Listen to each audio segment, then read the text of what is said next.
Hello everyone, and welcome back to the Rock Valley Critics review slash discussion show. Today we're going to be talking about Miss Peregrine's Home for Peculiar Children. We're going to start off with our normal overview. One of us gives our quick thoughts on what we thought of the movie and whether we recommend it or not. Then we're going to jump into a more detailed discussion. There's a new world coming. I hated this movie. I thought this was a real waste of time. There were a lot of things that, as I was watching, I was like, this could be a big highlight. This could be very positive. And then 5 minutes later, I was disappointed again. I don't recommend it. It was almost good. It was almost a good movie. You could tell that it was trying. It was trying. But the style of it is pretty cool. It definitely matches Tim Burton's style, you know? And depending on if you're a fan of that, I mean, that's going to definitely sway your appreciation of the movie. Music was decent, but the performances and the writing was just god-awful. So I'd only recommend it if you're curious, if you read the book and you're curious how it turned out. So that's all. That's the best I can say. So we're going to jump into a more detailed discussion. If you don't want any spoilers, I'd leave now, because we're going to talk about plot details, all that type of stuff. So where do you want to start on this one? You mentioned the performances, and I think that's the big thing. So I say we start there. Okay. I don't know if it's the writing or if it's Tim Burton, but somewhere along the line, we had a room full of really good actors that gave really bad performances, and I don't know what happened. Yeah. I usually love Terrence Stamp. Mm-hmm. I think he's really good, but in this movie, it was one of the flattest performances I've ever seen, and I was really disappointed and sad.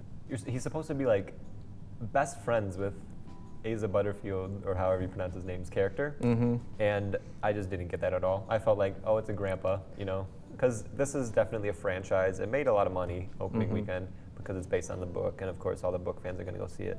And I feel like it's going to probably get a sequel, and it's just one of those movies that they're trying to cash in on the young adult novel adaptations. And even by that standard, though, of the young adult novel yeah, adaptations, I did not like this movie. yeah. I am convinced that they caught Samuel L. Jackson in a contract. Yeah, he's barely in the movie, first of all. He doesn't really come in until the third act. This is Samuel L. Jackson we're talking about. The biggest camp I've ever seen. I kind of liked Eva Green's character. I thought it was interesting. You could definitely tell that she cared for the kids, but like it was just, compared to everyone else's acting, it was like next level camp. Like if they wanted to go full blown Tim Burton, then she would have fit with it, but not everyone else was on that level except Samuel L. Jackson. You know, the one person I did like? Who? I loved Chris O'Dowd as Asa Butterfield's dad. Dad? I was like, what is happening, first of all? He's a British comedian who's like only recently started to do American movies. I thought he was hilarious because it was kind of like he came on set and decided to have a character that had no personality, but because he's like so big and loud in real life, and he just came on and was this really reserved, like, I don't know about you, but I'm gonna go look at birds, and I loved it. That was probably the only reason I didn't walk out of the theater before the first act ended. I liked the middle. Yeah. The second act, I think, is really strong and really good. Basically, the second you introduce Samuel L. Jackson's character and he's really like part of the movie, it goes way, way downhill really quick. I'm talking way, like the final, like, I don't know if it was supposed to be tense or what was happening, but the action sucked, everything sucked, acting sucked. The end result, I have no idea what's happening. I don't know how this is going to lead into a sequel at all. I'm pretty sure everything's solved. The other thing for me with the structure of it, throughout the first two acts, I get this, I'm like, there's still a definite formula that they're following with the young adult novel, but for me, there's enough originality and add-ons to it that like I was willing to stay for the story, and I was so prepared to be like, man, maybe don't see the movie, but go read the books, guys. That's what I want to do after seeing this. I'm like, I feel like the books are 1,000 times better than this because the world's so interesting. That's what I liked a lot about it. The world's very interesting, and that's how I felt right up until the third act. Maybe it was the editing, maybe it was the audio, but the lines didn't match up. Did you get that too? No, I don't. It was just... There was one moment, especially way at the beginning, it was like the first time Terrence Stamp was on screen that he was like, hurry, get it, it's in the drawer.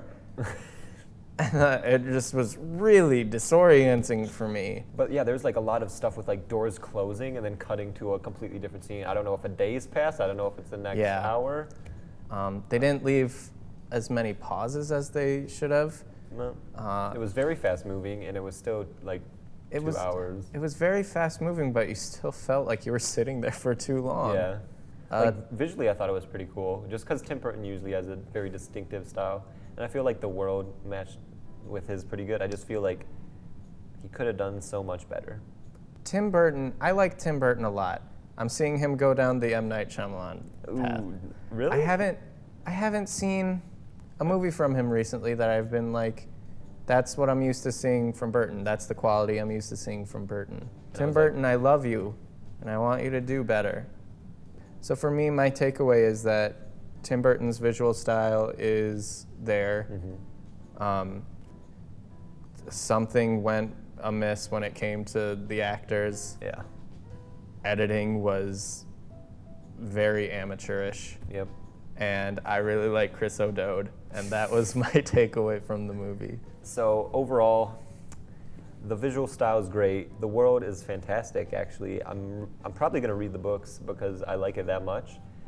It just makes me so disappointed that it could have been so much better. Performances almost across the board, pretty wooden, pretty trash.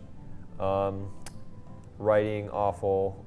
I'm just being harsh, but editing transitions are some of the worst I've seen recently. I'm going to give it 2 out of 5.